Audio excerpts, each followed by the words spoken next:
Episode 45 of the Long Haul Podcast. Welcome everyone following us. I think you've been waiting for a while for this one. My name's Nine, as always, joined by my co-host and good friend, Kerry. How are you doing, dude? Hey, my dude. Was much better last week because I was in vacations and now I got back to work. So, Yeah, we had a bit of an hiatus. I was also in Portugal. It feels like it was already a long time ago. 2 weeks in Portugal, just enjoying, having dinner with you guys, family and friends, the sun, no corona. I still don't know anyone that's been positive for corona, by the way. So the only corona we know is Mexican. Hooray for me, I guess. And yeah, I was also lucky enough that I managed to come back to Switzerland without having any issues because I have a Spanish friend at work, dude. He went on holiday and he was there for 3 days, man. On the third day, Switzerland put Spain on the list of quarantine countries. So he had 2 days to come back home, or otherwise you would have to be like 2 weeks, I think, in quarantine. So basically, he fucked this whole holiday. Because they said in the next 48 hours, Spain will be in the list. Yeah, so. Like they updated the list on, I guess, a Tuesday, and then on a Thursday, if he wasn't back by then, he would have to go in quarantine. Which so he had to run back. Yeah, fuck. So he had 3 days. So much for a vacation. He had 3 days summer vacation. Yeah, that sucked. Anyway, yeah. So let's forget about all the shit that 2020 is throwing at us, and let's look at what Artifact is throwing at us. I have to say it's been relatively slow. I don't think we've missed much. When was the last time we had a podcast? A month ago, maybe 4 weeks. I think 3 weeks more, maybe okay. 4 weeks. Let's say maybe 5-6 weeks. I can't remember exactly. I think we missed like 3 big patches maybe. I can't say that we've missed a lot. To be fair, from the last weeks, the biggest event or the biggest thing to occur was actually the patch from last Thursday. I made a quick video with my thoughts on it on stream, so I just basically uploaded my Twitch stream on there. So it's basically a very long monologue of me going through these things point by point. But it's way more interesting to discuss this with other people and discuss the thoughts. And now after the fact, now we've also got a little bit more information of what people are actually playing. So. Just before we start we jump in. You were mentioning this before we started streaming, and might as well share it with the rest of the world. You were saying that you feel that either the team's on vacation or they're just all missing in action because the communication has been toned down a bit. I mean, I think it's very clear that they started off like really, really strong and really aggressive, doing all these surveys and so on. Don't quote me on this because I don't have the reference frame, but I guess the last survey was basically around the last time that we podcasted, right? So let's say 1 month and a half was the last time we heard from them, maybe. It could be a bit less, could be a bit more. I'm not sure, but it just feels like since the end of the surveys, I mean, even before the end of the surveys, we were already getting the Mondays posts stopped. We were getting smaller patches, which is cool. I mean, it's cool to get regular patches, but I just can't help but get the feeling that maybe like some of the devs are on vacation, which is completely fine. There's also been some, like, I think it was the Underlords Twitter account from Valve that tweeted that they were processing stuff slower because devs were being recruited or needed in other projects, which I presumably assume this is related to the Dota Battle Pass stuff, or maybe there's some secret project at Valve that no one knows about, or maybe it's Artifact, but I doubt it. I don't know, man. I hope that they're working on something behind the scenes. Seattle 51. Exactly. So I don't know. I feel like things are definitely slower. It might be related to the summer vacation, but I mean, what the fuck do I know? I don't know, man. There has been less communications. The posts have been going on only on basically Thursday, Friday. So like yesterday was Monday. We didn't get anything. Yeah, I mean, you make what you want of it, I guess. Do you feel that before we got into the beta, every Monday we would get like a little post, and sometimes the post wouldn't say much. It would say something, but not much. Do you feel that? And this is like not being a dick to the devs and to the team, but do you feel that even if like small talk every Monday and like some weird post would be better than no post at all? For sure. Do you feel that having like just some jibba jabba talk from the devs, even saying something that it's not important for a current situation of the game, would be you'd feel more like involved in this by having that? I mean, let's think about this. Like, what are the options? The option is that they don't communicate. They just put the patches out and that's it. That's like old style Valve, how Valve used to do things. That's not how people do things anymore. You look at other game communities and devs are making live streams. Devs are making Twitter posts. Devs are making YouTube videos. Devs are interacting. I mean, devs have been interacting. So don't like you do have I mean, this is. I know what you mean. Things changed a lot since the old ways, but you have devs on Discord, right? Yeah. You can actually, you have that interaction there. You can just ask people directly there. I understand that not having a patch, but not having a post every Monday, I miss that a bit. I'm talking for myself. I miss that a bit. I don't know if having it makes it sound like the team is more involved. You feel like it's better that they just take their time to do what needs to be done? Yes and no. Like I was saying, I feel like even having like small, like a small post saying, we're doing this, we did that, we're like attacking this, we're thinking about it. They do that, but they're doing it like once a month, maybe, and they're using the patch notes to sometimes just drop a note on the end of it saying something like that. And I understand there's Discord now and people can like go directly and ask questions. They won't get them answered, but you have the feeling of I'm actually able to ask directly a dev something.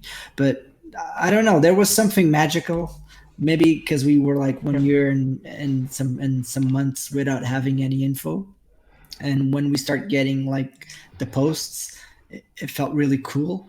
And even if there's like no big information being given every week, I just felt that when they were like posting something, it was always like you knew that Mondays were a special day because there was something coming out from the devs to us. Then the beta came out and that kind of disappeared. So yeah, and I feel like it's not just that; it's also that. How to put this? It's also that you go in the client and you notice that there's the consistent drop in player numbers. Okay, so like there was hype. The hype generates interest. The interest generates players. And what's been happening for the last 3 months? I guess I've been in beta. It's either end March or end April. Is it? No, it can't be that long. I've been in a beta 3 or 4 months, I guess.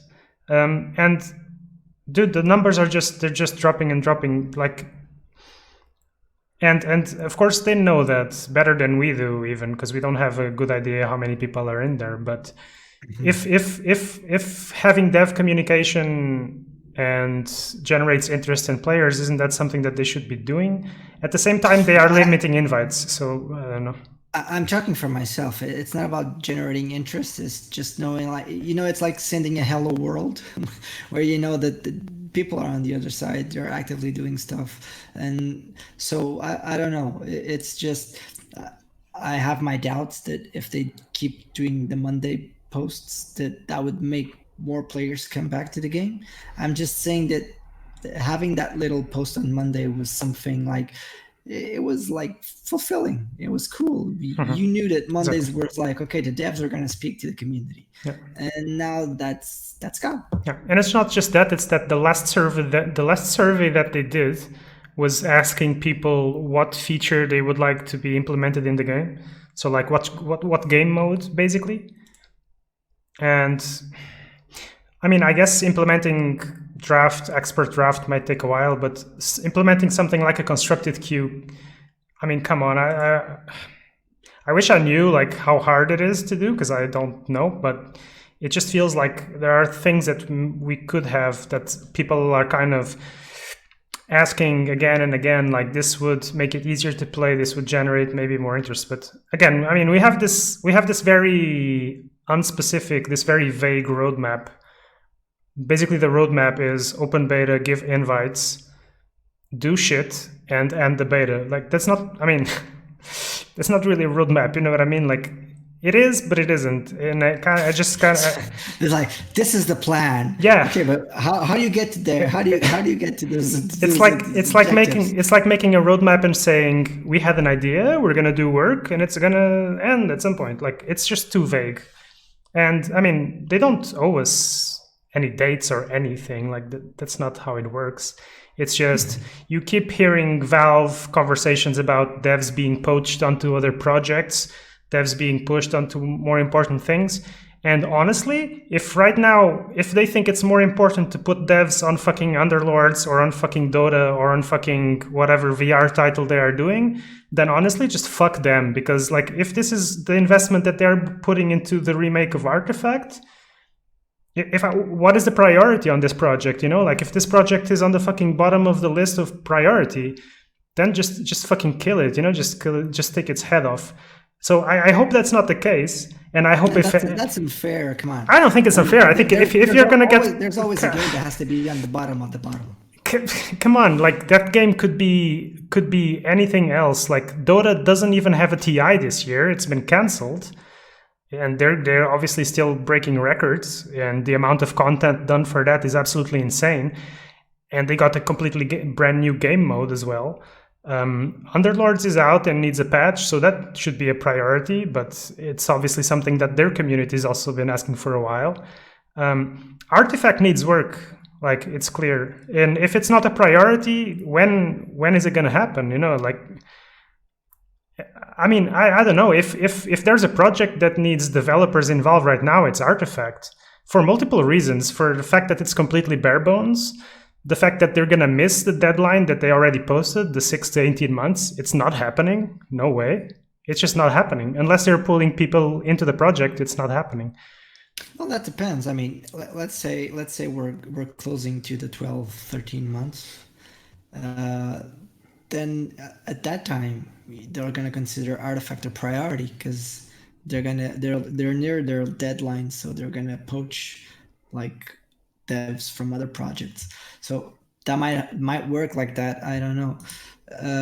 But there's always like a game project that is the less important. There's always the most important, and that normally has to do either with how much monetization it's expected, or if you're reaching a deadline that by some reason you cannot miss. So yeah, I understand that, but like at the same time, if they have a VR title, it hasn't been announced. So if there's an unannounced VR project that needs work, okay, it needs work, but this is something that's been announced. It's a remake of a game that came out like basically 2 years ago, okay, a year and a half ago.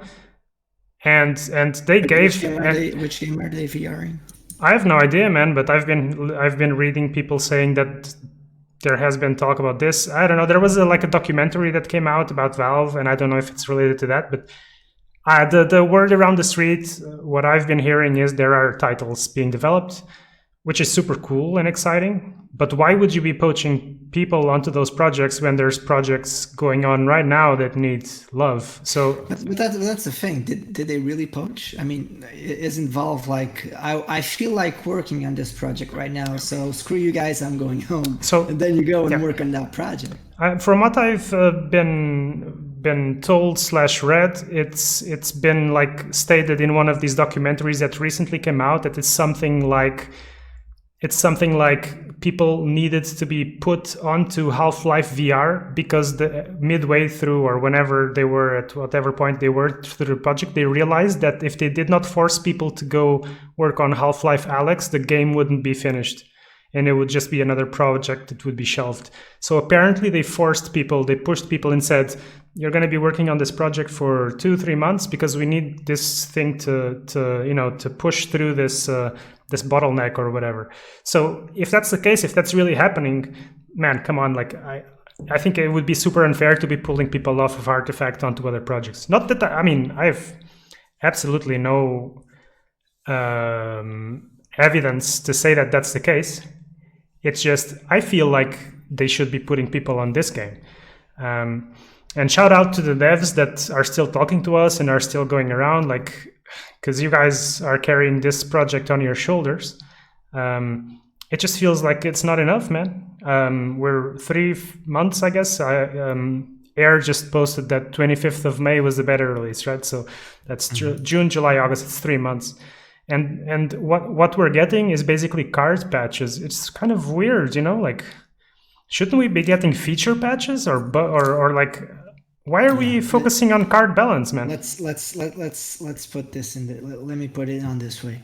So I work for a company that does software, and there are certain times in the year where you have less people working, and let's say you have like 40 people. Okay, you have 40 devs, and there's always bugs and patches, and there's a certain time where people are in vacation, and you do not have the manpower to like give support, correct bugs, and push out more software.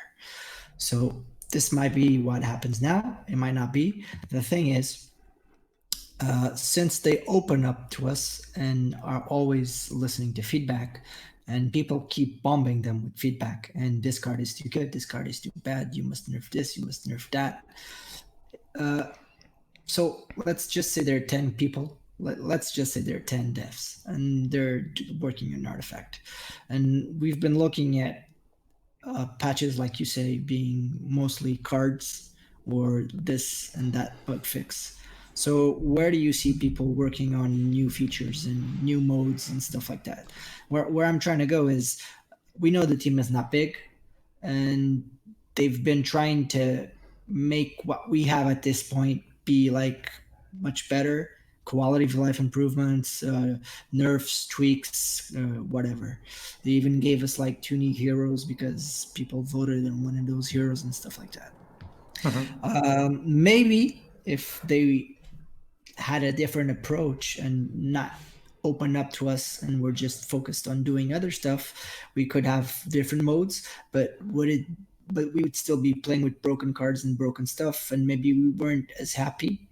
I don't know. It's like a double-edged knife here, because they're trying to make it better, and by trying to make it better, it's hard to make new stuff at the same time because their team is not big. Yeah. So unless you have like a bigger team, or you just decide, okay, from now on we're not fixing anything until like the big giant patch that we'll do, it's not easy. It's not easy, and I understand why we don't get to see like a new constructed queue and stuff like that. I mean, listen, I understand both point of views. Like, I guess at the end of the day, the frustration is that right now, if you log into the game and you try to look for a constructed game, there's like 3 or 4 people. And there's been consistent like 100 to less than 100 people online, which, don't know, man, just has it just has a bad feeling, you know. Yeah, the constructive thing is one of the issues that we've mentioned in one of our episodes, like maybe 3 to 4 episodes ago. I mean, it kind of sucks. It's like World of Warcraft vanilla all over again. I need to go into the city and shout for 45 minutes who wants to do this, and then I gather people to do this, and this is how you feel when at this point of.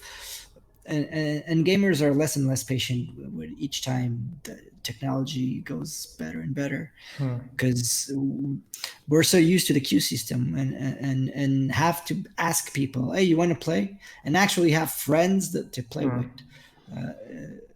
Don't you think, like, I know that you're not like a purely a software dev or so, but don't you think there's stuff like the tournament or queue system or whatever that shouldn't be so far away from a copy paste? I mean, I'm sure it's not so simple like that, but like there are things that feel somehow like,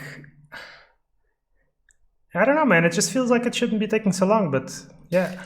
Yeah, they have the system and the technology is there. I don't know if it's like a copy paste, like you say.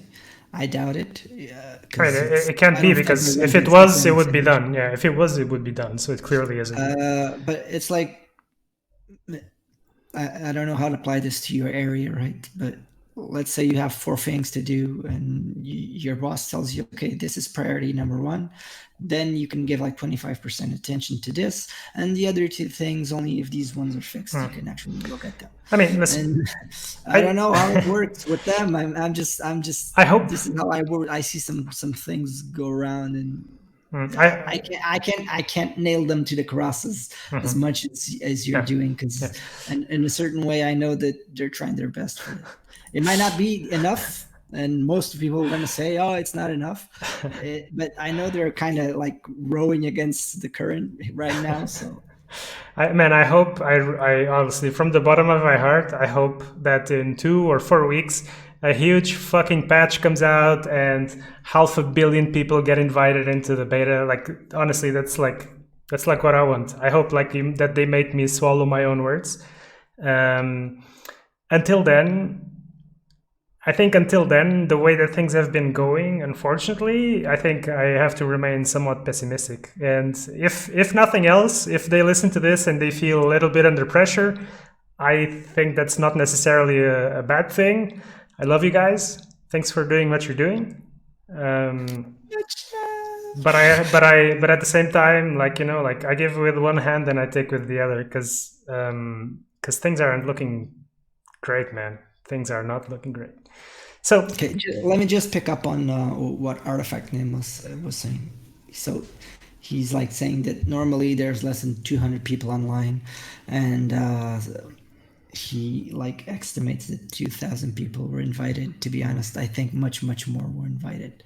I think we have more than 2,000 people invited. for sure. The thing is, these were like random invites, and you had a lot of people that didn't care much for the game anyways. So they launched the game, played one match, said, "This is so raw, I can't take it." Like Ramsey would say, "It's fucking raw." So they just looked at the game, said, "Nope," and closed it and uninstalled it, and that was it. So if you had like 2,000 people who subbed to the beta, and they were the ones that were invited, maybe you had like 600 people right now, 700 online, because they were all the interested people. The thing is, I don't know if at this point in time there's actually people who did not get the invite and actually want to play the game. I'm not sure. I have no idea if there's people in that situation at this point. But that's how I see why there's like less than 200 people. So Yeah, I mean, I cannot I'm say. gonna be honest. Since I went on vacation, I haven't played a game. So, for example, like for 3 weeks, I haven't launched the game because I just came back from vacations, and I wasn't near computers to play and stuff like that.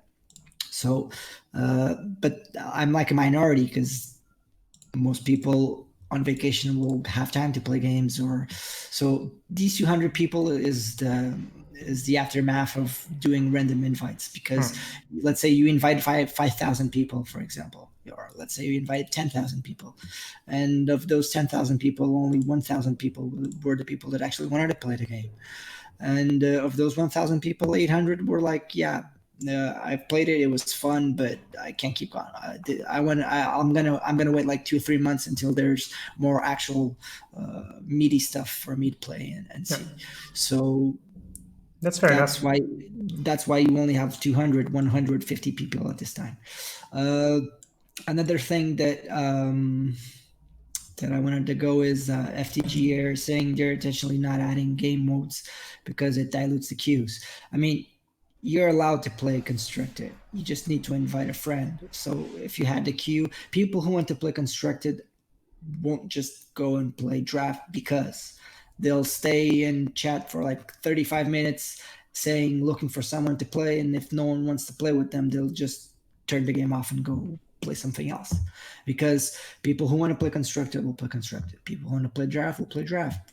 For example, if I feel like playing constructed and I can't get anyone to play with me, I'll just close the game. I'm not going to play draft just because I want to test this deck, and because I don't want to do RNG stuff with cards inside my deck. I want to test this mechanic. I want to see if this works. So if you can't play and you're like 35 minutes asking me if someone wants to play and no one wants to play, you'll just close the game. Yep. So I know it dilutes the queue. It's true, and we only have like 200 people, like Artifact with Nameless was saying. But the thing is, maybe we only have 200 people playing because most of them want to play Constructed, for example, and they just can't. So they go on, they for 15 minutes say anyone wants to play, no one wants to play with them, and they just close the game and go play some other card game that they have as their main card game juice. So that's the sad story for me. Yeah. And just as a reference point, like I also think there's way more than 2,000 people invited. But just as a reference point, if you go online on the Discord right now, unfortunately, it's not possible to see how many people have joined the official Discord, or at least if there is, I don't know how to do it. But there's 1,100 people online on the Discord right now. So if there's 1,100 people online on the Discord right now, there must be thousands more that were probably invited. Although you can be in the Discord without being invited, obviously. But just gives you a reference of sort of to gauge the interest in the game. I don't know. I think many more have been invited, but who the fuck knows, man? Shall we? I mean, obviously with this whole fucking huge rant we just went on.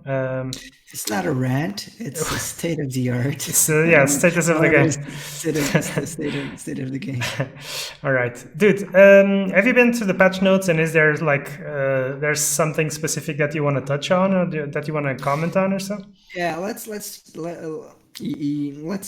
talk about how much broken Tidehunter and Storm Spirit are.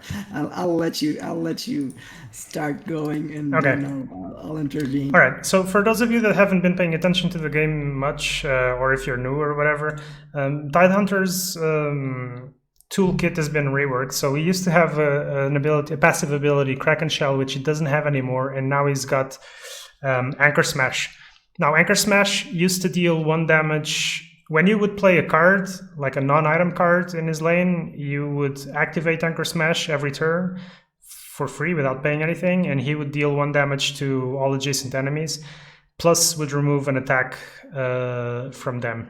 And if there were no enemies in front of him, you would straight up just hit the tower, like attack the tower. So it was like a huge buff in terms of skill, changing the Kraken Shell onto Anchor Smash. But now what Valve did in this patch last week was basically say that cards that used to deal damage, now they do battle damage. They attack for battle damage. And what that does, it creates a set of new interactions with cards like Mjolnir, Clear the Deck, Smeevil, Red Smeevil, whatever. All the cards that buff when you deal combat damage now get triggered by Tidehunter. Okay, what that means right now is if you slap down Smeevil or any type of buff spell on Tide, he's going to trigger for each time that he deals damage to the units in front of him. So, for example, if you drop the Red Smeevil, which says that every time a unit deals battle damage to another unit or combat damage at all, he gets 1 more attack. If there's 3 units in front of Tide and you slap down the Smeevil, he gets +3 attack and deals damage to all of them. So what that means basically is that Tide is now completely like busted. And if you play Clear the Deck, for example, it just kills all 3 units regardless of what they are in front of him, because it's battle damage. And Clear the Deck gives like lethal to battle damage. So basically, like inadvertently, Valve basically made a one-sided, like a triple coup de grace in front of Tide, basically. So they just made Tide. Tide is just better. Now he's just even more broken than what's his name? Hedgehog Face. Come on. Hedgehog Nix. What? No, Hedgehog Face. What's his name? Oh, god damn it. The red hero that when you use his ability deals 1 Bristleback? Yeah. Bristleback, yeah. So he's even more broken than Bristleback right now. He's more broken than anything. I think he's the most broken hero in the game right now. And I guess there's a And he's hidden hard to kill. listen. There's a He's hidden hard. lesson here. There's a hidden lesson here. It's like we've been saying on this. I've been saying on this fucking podcast, like Valve just buff shit. Buffs are amazing, and well, there you go, man. You got a fucking buff. This hero is buffed, through the fucking roof. And They just gave him a rocket launcher. he's the fucking best hero in the game right now. He's kind of obnoxious to play against. But yeah, I mean, I think this is completely inadvertent. Like it's not intentional that it would work like this. But we'll see what comes out of it. Yeah, they'll eventually tweak it. Yeah. It's not. I guess no one will say it's working as intended. Well, I can tell you, I've played against red-green tide decks, red-black tide decks, red-blue tide decks. It's just tide decks all around. And something I wanna complain about, because I'm the guy that complains around here. So Valve fucking changed. Okay, you this don't say. is the Valve changed Nyx Assassin's text not to say sneak anymore, and they added an entry for unopposed, which means unblocked, basically. And I don't know when people are telling me this was already before, but I mean, I haven't been playing as much as I was before, but by no means did I stay like a month without playing Artifact, no, like at all. Nyx just is completely fucking broken right now, man, or fixed, whatever term you want to use. No. He just It's not. he can't attack anything right now. Like he used to be able to attack in front of him. Like he could sneak attack in front of his own position. He could sneak attack on top of creeps. He could sneak attack on top of heroes. And you can argue, okay, and I don't think that Nyx should be able to sneak attack on top of another hero, but at least on top of a fucking melee creep, man. Like right now, if you're playing against Nyx, you just deploy your hero in front of a melee creep, and Nyx can't do shit. So this hero is basically fucking trash. He went from S tier to what the fuckerino. He went from S tier to being slightly nerfed on his card, which was completely fine, and now he's completely fucking trash tier. I don't know who is playing Nyx anymore. He got the big hammer. Yeah. I always hated that Nyx was able to just on the simplest that he was doing. I mean, because the idea was you wanted to put you on the drop of the hero, you wanted to put it like on a place where it would be blocked so it wouldn't be killed. But Nyx would just kill whatever was in front of him. At least the mechanic is annoying. You could work around it, but like you say, at this point, not being able to jump on somewhere that a creep is really punishing for him. And to I'm be really honest, disappointed. I think he was like an auto include if you were playing black, and now I doubt you're gonna put him in a deck. And there's a lot of competition for the third slot in black, I feel like, or some competition. Sniper got buffed now as well, so maybe it's good too. Yeah, Sniper looks much better right now. Yeah, black. So like a couple of weeks or 2 or 3 weeks ago, we felt like blue was getting buffed a lot, and it was. So blue is in a much better spot. Feels way more competitive right now, but now it feels like they're adjusting black a little bit more. And I think basically, despite this Nyx nerf, I think black is the one of the biggest winners in this patch as well, because Storm Spirit has also been reworked. And Pugna is now black, man. And Pugna is now black. I wanted to mention it. Pugna looks beautiful, man. The art, his old art on a black card, it almost makes me think that the card was made to be black initially.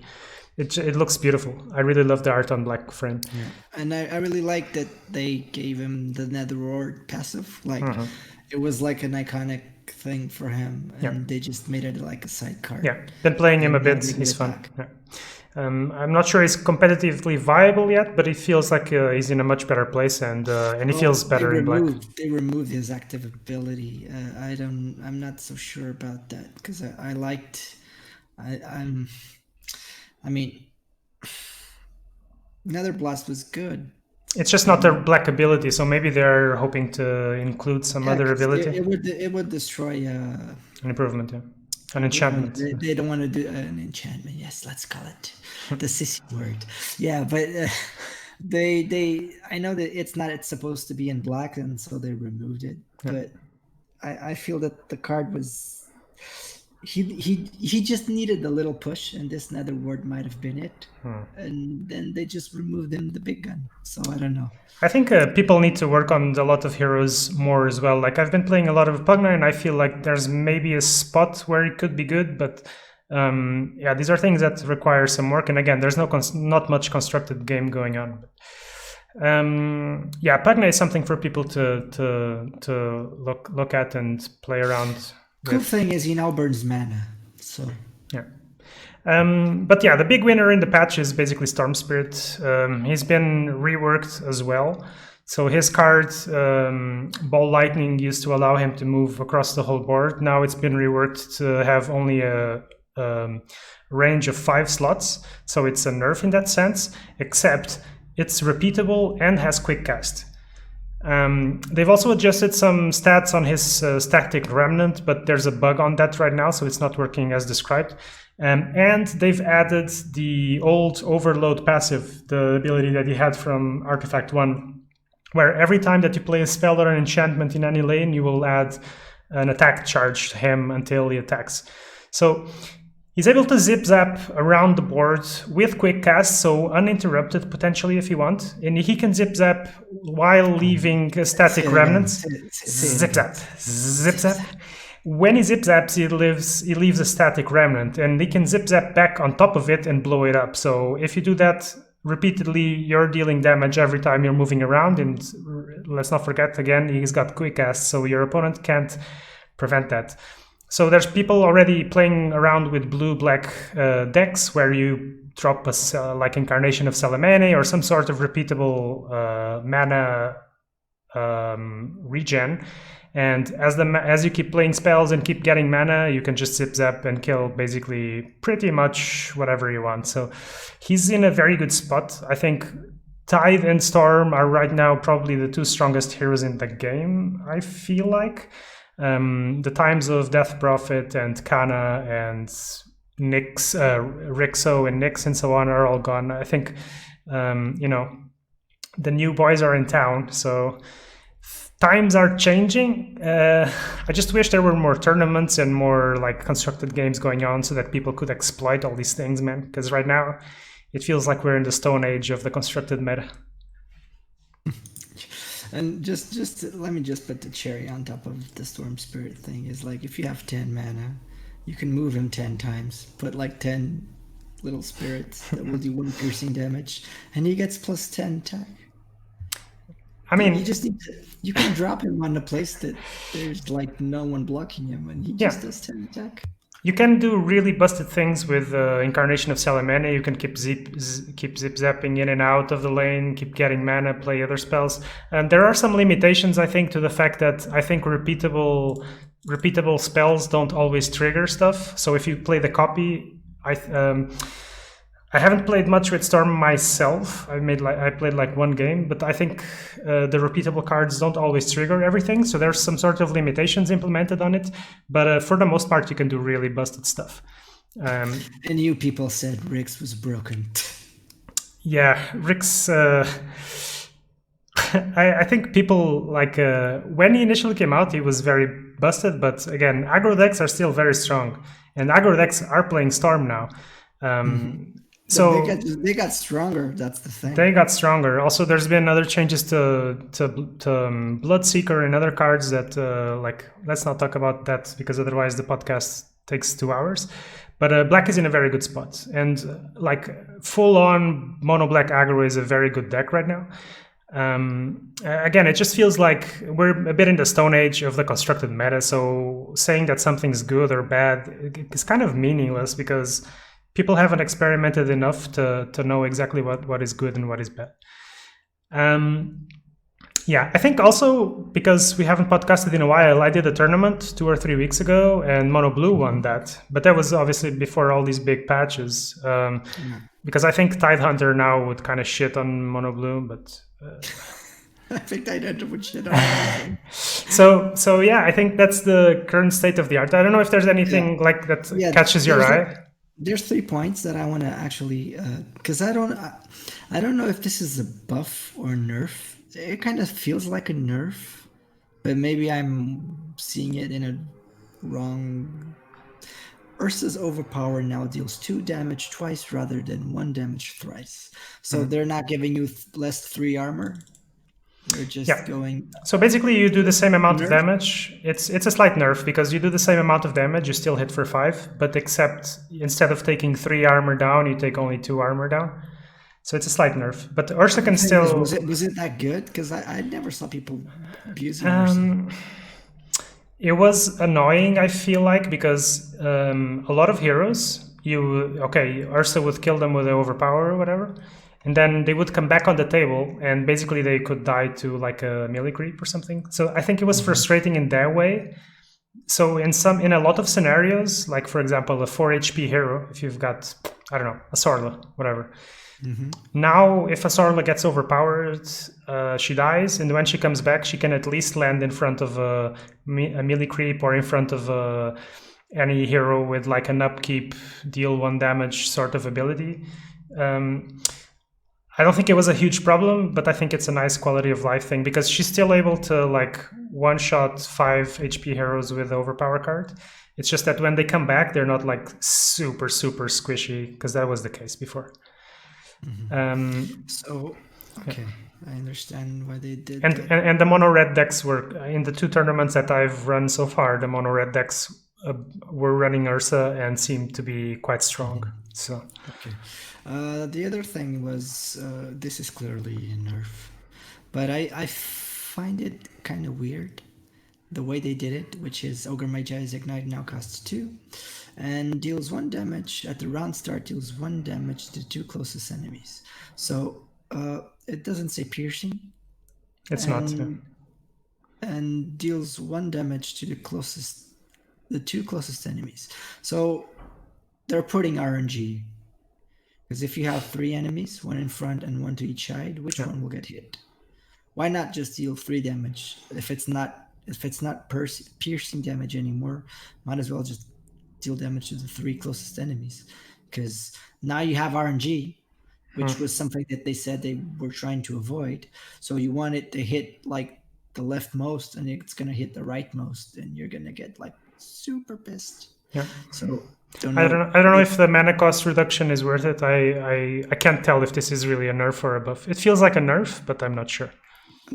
It's not piercing, it's RNG, and it only does 2 damage. It's for me, it's like a giant nerf. Yeah, it could be. At the same time, Ogre was being played a lot with Crystal Maiden, so being able to play Ignite for 2, refresh, copy it, play it again. I think I agree with you. For the most part, I think it feels like a nerf. But that maybe just like if you redesign your whole deck, maybe it's better in some other scenarios. But it's hard to say, right? And it's not even piercing damage, so Yeah. I don't know. It's That makes a difference, yeah, for sure. yeah. Like Ignite was the reason why Ignite was so good was the piercing damage, and now it just feels like meh. Yeah. But whatever, I guess. Yep. All right, so I think we're just about 50 minutes or whatever, so let's try to not push it too much. If you guys are here, you know what's in the patch notes. Otherwise, let's keep an optimistic outlook. Hopefully, we're gonna get more stuff to talk about in the next week, so that we can resume podcasting regularly again. Otherwise, otherwise I think we'll leave it at that. So, guys, thanks for joining us in the stream tonight. Kerry, I wish you a very good week, my dude. And oh yeah, and first week of work back from vacation. Best week. Hope it's not too hard. All right, peace, guys. See you guys.